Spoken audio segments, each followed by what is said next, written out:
ಡೀಟೇಲ್ಸ್ಗೆ ಸರಳ ವ್ಯಕ್ತಿತ್ವ ಮಹಾನ್ ದೈವ ಭಕ್ತಿ ಚೆನ್ನಮ್ಮ ಅವರ ಅಗಲಿಕೆಗೆ ಹುಟ್ಟೂರಿನಲ್ಲಿ ಕಂಬನಿಯನ್ನ ಮಿಡಿದಿದ್ದಾರೆ. ಮುತ್ತಿಗೆ ಹಿರೇಹಳ್ಳಿ ಗ್ರಾಮಸ್ಥರು ಕಂಬನಿಯನ್ನ ಮಿಡಿದಿದ್ದು ಬಹಳ ಸರಳ ವ್ಯಕ್ತಿತ್ವವನ್ನ ಹೊಂದಿದ್ರು.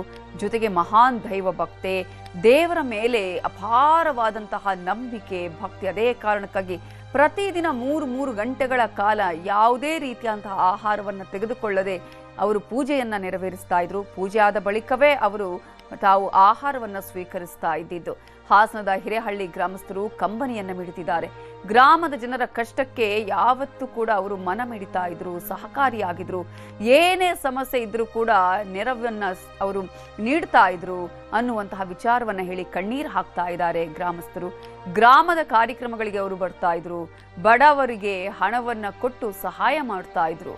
ಚೆನ್ನಮ್ಮ ಅವರ ಸ್ವಭಾವ, ವ್ಯಕ್ತಿತ್ವವನ್ನು ಬಣ್ಣಿಸಿ ಗ್ರಾಮಸ್ಥರು ಕಣ್ಣೀರನ್ನ ಹಾಕಿದ್ದಾರೆ. ಯಾವುದೇ ರಾಜಕಾರಣಿ ಪತ್ನಿ ಆದರೂ ಕೂಡ ಅವರು ಯಾವತ್ತೂ ಕೂಡ ಸರಳತೆಯನ್ನ ಬಿಟ್ಟುಕೊಡ್ಲಿಲ್ಲ ಅನ್ನುವ ವಿಚಾರವನ್ನ ಆ ಊರಿನವರು ಹೇಳ್ತಾರೆ. HD ದೇವೇಗೌಡರ ಧರ್ಮಪತ್ನಿ ಚೆನ್ನಮ್ಮನವರು ಈಗ ನಿಧನರಾಗಿದ್ದಾರೆ. ನನಗೆ ಅವರ ಹುಟ್ಟೂರಿನಲ್ಲಿದ್ದೀನಿ. ನನ್ನ ಹಿಂದೆ ಕಾಣ್ತಿರ್ತಕ್ಕಂಥದ್ದು ಚೆನ್ನಮ್ಮನವರು ಏನು ಹುಟ್ಟಿದ್ರು ಅದೇ ಮನೆ. ಈಗ ಅದನ್ನು ಹೊಸದಾಗಿ ಕಟ್ಟಲಾಗಿದೆ.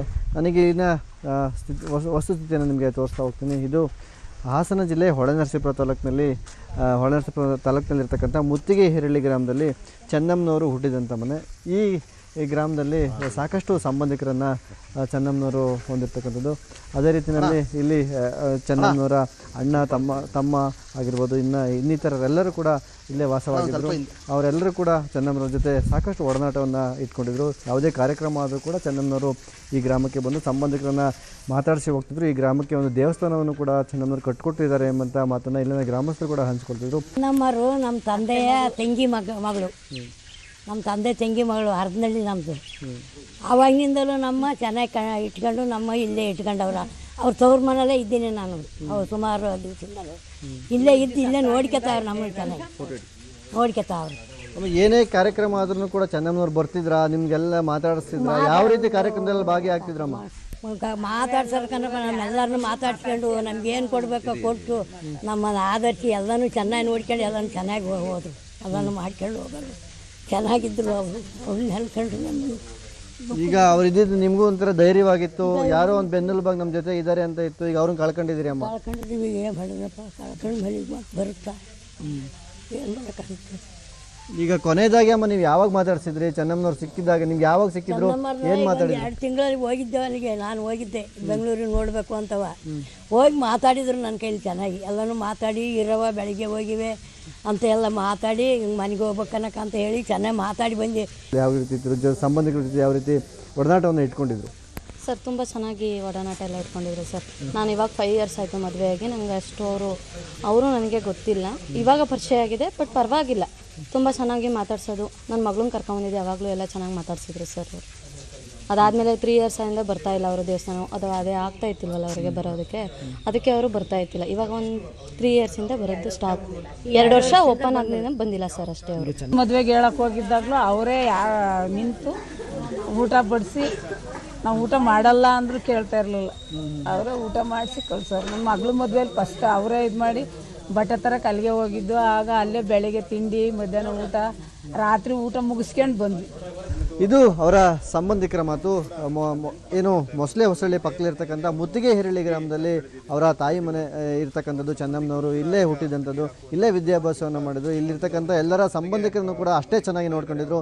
ನಾವೇನಾದರೂ ಮನೆಗೆ ಹೋದರೆ ಅವರ ದೊಡ್ಡಸ್ತಿಕೆಯನ್ನು ತೋರಿಸ್ತಿಲ್ಲ, ಹಮ್ಮು ಬಿಮ್ಮು ಎಲ್ಲೋ ಬಿಟ್ಟು ಅವರೇ ಕೈಯಾರೆ ಅಡುಗೆ ಮಾಡಿ ನಮಗೆ ಬಡಿಸಿ ಪ್ರೀತಿಯಿಂದ ನಮಗೆ ಬೀಳ್ಕೊಡುಗೆಯನ್ನು ಕೊಡ್ತಿದ್ರು ಎಂಬಂಥ ಅನಿಸಿಕೆಯನ್ನು ಅವರ ಸಂಬಂಧಿಕರು ಹಂಚ್ಕೊಳ್ತಿರ್ತಕ್ಕಂಥದ್ದು. ಕ್ಯಾಮ್ರಾ ಪರ್ಸನ್ ರಾಹುಲ್ ಜೊತೆ ಕೃಷ್ಣ ಹೆಬ್ಬೀಡು, ನ್ಯೂಸ್ 18 ಹಾಸನ. ದೇವೇಗೌಡರ ಪತ್ನಿ ಚೆನ್ನಮ್ಮ ಬಗ್ಗೆ ಅವರ ಸಂಬಂಧಿ ದ್ಯಾವಮ್ಮ ನ್ಯೂಸ್ 18 ಜೊತೆ ಮಾತಾಡಿದ್ದಾರೆ. ತಮ್ಮ ಬಾಲ್ಯದ ದಿನಗಳನ್ನ ಚೆನ್ನಮ್ಮ ಜೊತೆ ಕಳೆದ ಬಗ್ಗೆ ನೆನಪಿಸಿಕೊಂಡಿದ್ದಾರೆ. ಮಾಜಿ ಪ್ರಧಾನಿ ದೇವೇಗೌಡರ ಪತ್ನಿ ಚೆನ್ನಮ್ಮನವರು ಹಾಸನ ಜಿಲ್ಲೆಯ ಹೊಳೆನರಸೀಪುರ ತಾಲೂಕಿನ ಮುತ್ತಿಗೆ ಹಿರೇಹಳ್ಳಿನಲ್ಲಿ ಹುಟ್ಟಿದಂಥವ್ರು. ಅವ್ರ ಬಗ್ಗೆ ಮಾತಾಡ್ಲಿಕ್ಕೆ ಈಗ ಅವರ ಸಂಬಂಧಿ ಆಗಿರ್ತಕ್ಕಂಥ ದ್ಯಾವಮ್ಮನವರು ನಮ್ಮ ಜೊತೆ ಇದ್ದಾರೆ. ಅವರ ಬಾಲ್ಯ ಹೇಗಿತ್ತು, ಜನಗಳಿಗೆ ಸಹಕಾರಿಯಾಗಿದ್ರು ಎಂಬಂತ ಎಲ್ಲ ವಿಚಾರವನ್ನ ಮಾತಾಡಿಸ್ತಾ ಹೋಗ್ತೀನಿ. ಹೇಗಿತ್ತು ಅಮ್ಮ ಅವರ ಬಾಲ್ಯದಲ್ಲಿ? ನೀವೆಲ್ಲ ಹೇಗೆ ಆಟ ಆಡಿದ್ವಿ ಒಟ್ಟಿಗೆ? ಚೆನ್ನಾಗಿತ್ತು. ಇದಕ್ಕಿಂತಲೂ ವಾತಾವರಣ ಚೆನ್ನಾಗಿತ್ತು. ಆಗ ಆಟ ಆಡಿದ್ದು, ಎಲ್ಲಾನು ಮಾಡಿದ್ದು. ಪಿಲ್ಲಿಕಲ್ ಆಡಿವು, ಜೋಕುಬರ್ ಆಡಿವು, ಹಳ್ಮಣೆ ಆಡಿವು, ಎಲ್ಲನ ಆಟ ಆಡಿಸಿ ಊಟಕ್ಕೆ ಇಕ್ಕಿ ನಮ್ಮನ್ನ ಸ್ಕೂಲ್ ಬೆಲ್ ಆಯ್ತಿದ್ದಂಗೆ ಕಳ್ಸೋರು. ಅವ್ರಷ್ಟೈತು ಸ್ಕೂಲ್ ಬಿಟ್ಬಿಟ್ಟಿದ್ರು. ಅವ್ರ ತಂಗಿಯರು ಬರೋರು, ಸುಶೀಲಾ ಸಾವಿತ್ರಿ ಅಂತವ, ಅವ್ರ ಜೊತೆ ಇದ್ದೆ. ನಿಮಗೆ ಅವರು ನೆಂಟ್ರ ಆಗ್ಬೇಕಮ್ಮ? ನಮ್ ಚಿಕ್ಕಮ್ಮನ ಆದ್ನೇನೆ. ಅವ್ರ ಜೊತೆ ಎಷ್ಟು ವರ್ಷ ಓದಿದ್ರಿ ಅಮ್ಮ? ನಾವು 8 ವರ್ಷ ಹೋಯ್ದು. ಯಾವ ಊರು? ಇಲ್ಲಿ 4 ವರ್ಷ, ಅಲ್ಲಿ 4 ವರ್ಷ ಮುತ್ಕೇರಿಯಲ್ಲಿ. ದೇವೇಗೌಡ್ರನ್ನ ಮದುವೆ ಆದ ನಂತರದಲ್ಲಿ ನೀವು ಮದುವೆಯಲ್ಲಿ ಭಾಗಿಯಾಗಿದ್ರಿ, ಕುಕ್ಕೆ ಎಲ್ಲ ಹೊತ್ಕೊಂಡು ಹೋಗಿದ್ರಿ, ಹರದಳ್ಳಿ ಕಾಲಲ್ಲೇ ನಡ್ಕೊಂಡು ಹೋಗಿದ್ರಿ ಎಂಬಂತ ಮಾತನ್ನು ಕೂಡ ನಿಮ್ ಮಗ ಹೇಳ್ತಿದ್ರು. ಕಾಲೆಲ್ಲ ನೆಡ್ಕೊ ಬಂದಿ. ಅವ್ರು ಕಾಲಲ್ಲೇ ಬಂದ್ರು. ಅವ್ರು ಯಾತ್ರೆಗಳು ಬರಲ್ಲ, ಕಾಲೆಲ್ಲ ಬಂದ್ರು. ಅವ್ರ ಮದ್ವೆಲಿ ಕಾಲೆಲ್ಲ ಬಂದ್ರು. ಕುಕ್ಕೆ ಎಲ್ಲ ಹೊತ್ಕೊಂಡು ಅದೇ ಕುಕ್ಕಿ ಎಲ್ಲ ಹೊತ್ಕೊಂಡು ಹೋಗಿ ಇದ್ ಮಾಡ್ಕೊಂತಿದ್ದೆ. ಚೆನ್ನಮ್ಮನವ್ರ ಯಾವ ರೀತಿ ವಿಶ್ವಾಸ ಇಟ್ಕೊಂಡಿದ್ರು ಅಮ್ಮ? ನಾವು ಚೆನ್ನಾಗಿ ನೋಡ್ಕೊಳ್ಳಿವ, ಬಂದಾಗ ಎಳ್ನೀರು ಅದು ಇದು ಮಾಡಿವ. ಅವ್ರು ಚೆನ್ನಾಗಿ ನೋಡ್ಕೊಂಡಿದ್ರು. ಅವ್ರು ಮಾಡಿದ್ರು. ಸ್ಕೂಲ್ ದೇವಸ್ಥಾನಕ್ಕೆ ಬರ್ಬೇಕಾದ್ರೆ ಬಾಕಲ್ ತೆಗಿಯೋರು. ಅವ್ರು ಬಂದ್ ಪೂಜೆ ಮಾಡಿ ಬಾಕಲ್ ತೆಗೆದ್ರೆ ಡೋರ್ ಓಪನ್ ಆಯ್ತಿತ್ತು. ಅಲ್ದ್ರ ಆಯ್ತಾರನಲ್ಲ. ಈಗ್ಲೂ ಹಂಗೆಯ, ಈಗ್ಲೂ ಬರ್ತಾರೆ. ಈಗ್ಲೂ ಬಂದಿದ್ರು, ಈ ವರ್ಷ ಬಂದಿದ್ರು. ಪ್ರತಿ ವರ್ಷ ಬರ್ತಾರೆ. ಅವ್ರು ಬಂದಿರ್ಲಿಲ್ಲ, ಚೆನ್ನಾಗ್ ಬಂದಿರ್ಲಿಲ್ಲ, ಒಬ್ರೇ ಬರೋರು. ಯಾವ ಕಾರ್ಯಕ್ರಮ ಇದ್ರು ಒಟ್ಟಿಗೆ ಇರೋರು, ದೇವಸ್ಥಾನಕ್ಕೆ ಬಂದ್ರು ಒಟ್ಟಿಗೆ ಬರೋರು. ಹೇಗೆ ಅನ್ಸೋದು ಅವ್ರನ್ನ ನೋಡಿದಾಗ? ನೀವು ಅಷ್ಟು ವರ್ಷ ನೋಡಿದ್ರಿ. ಒಳ್ಳೇದು ಅಂತ ಸಂತೋಷ ಆಗೋದು ನಮ್ಗೆ. ಜೊತೆ ಬರೋರೆಲ್ಲ ಬಂದ್ ಬಾಕಲ್ ತೆಗಿಯೋರು, ಸ್ಕೂಲ್ ಇದು ದೇವಸ್ಥಾನ ಬಾಕಲ್ ತೆಗಿಯೋರು, ಪೂಜೆ ಮಾಡಿ. ನಾವು ಎಲ್ಲ ಹೋಗಿವ, ಜಾತ್ರೆ ಎಲ್ಲಕ್ಕೂ ಹೋಗಿವ. ಅವ್ರ ಪೂಜೆ ಮಾಡಿ ಬಾಕಲ್ ತೆಗಿತಿದ್ದಾಗ ಹೋಗೋರು, ತಕೊಟ್ಟು ಹೋಗೋರು ಪೂಜಾರಿ. ಜಾತ್ರೆ ಮಾಡಿ ಎಲ್ಲೇ ಹೋದ್ರು ಹಿಂದಿಂದನೇ ಹೋಗ್ತಿದ್ರು. ಎಲ್ಲಿ ಹೋದ್ರು ಹಿಂದಿಂದೆಯ. ಒಂದೇನು ಊರಿಗೆ ಬರ್ಬೇಕಾದ್ರು ಜೊತೆಯ. ಈಗ ಬರ್ತಾರಲ್ಲ, ವಯಸ್ಸಾದ್ಮೇಲೆ ಬರ್ತಾರಲ್ಲ. ಇಲ್ಲಿ ಸುತ್ತಮುತ್ತ ಊರಿನ ಸಾಕಷ್ಟು ಜನಕ್ಕೆ ಅನುಕೂಲ ಮಾಡಿದ್ದಾರೆ ಎಂಬಂತ ಕೇಳ್ಪಟ್ವಿ. ನಿಜ ನಮ್ಮ? ಹೇಗೆ ಅನುಕೂಲ ಮಾಡ್ಯಾರ್ರಿ. ಅವ್ರು ಮಾಡ್ದೋಗಿದ್ ನಾವ್ ಇಷ್ಟು ಮುಂದುವರಿಯಕ್ ಆಯ್ತಿರ್ಲಿಲ್ಲ. ಇದು ಅಷ್ಟನ್ನ ಮುಂದುವರಿಯಕ್ ಆಯ್ತಿರ್ಲಿಲ್ಲ. ಅವ್ರು ಮಾಡಿರೋ ಇದಕ್ಕೆ ಮುಂದುವರೆದಿರೋದು ನಾವು. ಚೆನ್ನಮ್ಮ ಅವ್ರ ಬಗ್ಗೆ ಗೊತ್ತು ನಿಮ್ಗೆ? ಗೊತ್ತು ನನ್ಗೆ. ಒಳ್ಳೆ ಜನ, ಒಳ್ಳೆ ಇದು. ಅವ್ರು ಇಲ್ದೋಗಿದ್ರೆ ನಮ್ಗೆ ಹಾಸನದಲ್ಲಿ ಮುಂದುವರಿಯಕ್ ಆಯ್ತಿರ್ಲಿಲ್ಲ ನಮ್ಗೆ. ಅವರೇ ಮುಂದುವರ್ಸಿರೋರು. ಹೋಗಿದ್ರಮ್ಮ ನೀವು ಬೆಂಗಳೂರಿಗೆ? ಹೋಗಿದ್ರ? ಅವ್ರು ಮಾತಾಡ್ಸಿದ್ರ? ಹೋಗಿದ್ದೆ, ಮಾತಾಡ್ಸಕ್ಕಂತ ಹೋಗಿದ್ದೆ. ಬರ್ತಡೆ ಅಂತವ 4-5 ಕಾರ್ ತಗೊಂಡು ಹೋದ್ರು. ಇಲ್ಲಿ ನಾವು ಮಾತಾಡ್ಸ್ತೇವ, ಬತ್ತಿ ಇಲ್ಲೇ ಇರಿ, ಹೋಗ್ಬಿಡಿ ಅಂತ ಅಂದ್ರು.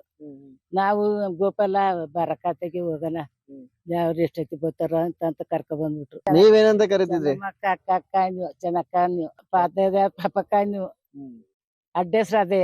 ಒಳ್ಳೆ ರೀತಿಲಿ ಚೆನ್ನಾಗಿದ್ದು, ಎಲ್ಲಿಗೆ ಹೋಗ್ಲಿ ಕಾರ್ಯ ಮಾಡ್ಲಿ ಜೊತೆಲೆ ಬರ್ತದ್ದು. ಇದಿಷ್ಟು ಚೆನ್ನಮ್ಮನವರ ಸಂಬಂಧಿ ದ್ಯಾವಮ್ಮನವರ ಮಾತು. ಕೃಷ್ಣ ಹೆಬ್ಬಿಡು, ನ್ಯೂಸ್ 18 ಹಾಸನ. ಚೆನ್ನಮ್ಮ ಅವರ ಪಾರ್ಥಿವ ಶರೀರ ಹೊಳೆ ನರಸೀಪುರದತ್ತ ಬರ್ತಾ ಇದೆ. ರಸ್ತೆಯ ಆ ಒಂದು ಮಾರ್ಗದುದ್ದಕ್ಕೂ ಕೂಡ ಜನಸಾಗರ. ಆದರೆ ಮತ್ತೊಂದು ಕಡೆ ಎಲ್ಲರೂ ಕೂಡ ಅಲ್ಲಿ ವೇಟ್ ಮಾಡಿ ಅವರ ಪಾರ್ಥಿವ ಶರೀರಕ್ಕೆ ಅಂತಿಮ ನಮನವನ್ನ ಸಲ್ಲಿಸ್ತಾ ಇದ್ದಾರೆ. ಅವರ ಬಗ್ಗೆ ಇನ್ನಷ್ಟು ಮಾಹಿತಿ ಬ್ರೇಕ್ ಆದ್ಮೇಲೆ.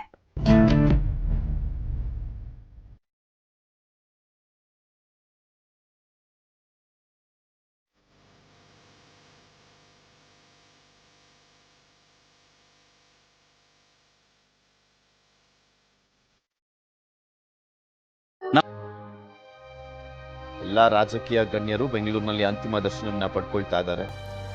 ಸರ್ಕಾರಿ ಗೌರವಗಳೊಂದಿಗೆ ಅವರ ಅಂತ್ಯಕ್ರಿಯೆ ನೆರವೇರಿಸಲಾಗುತ್ತೆ ಅಂತ ನಿನ್ನೆ ಮುಖ್ಯಮಂತ್ರಿಗಳು ಘೋಷಣೆ ಮಾಡಿದರು.